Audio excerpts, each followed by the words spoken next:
For investors, this shift is crucial. Reacting to isolated moments encourages emotional decision-making. Observing patterns over time encourages clarity. Context allows us to ask better questions, not "is this good news or bad news?" but "does this change the long-term direction?" Not "what happened today?" but "what continues to happen even when no one is paying attention?" In the next part, I'll share my personal interpretation, not as a prediction, but as a way of thinking about Elon Musk as a long-term signal rather than a short-term story.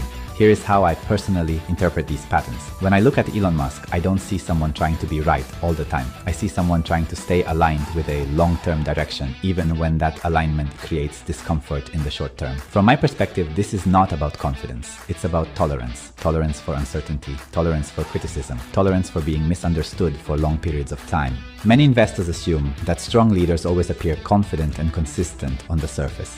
But what I notice here is something different. The surface often looks unstable, while the underlying direction remains surprisingly steady. This is why I don't focus too much on statements or explanations.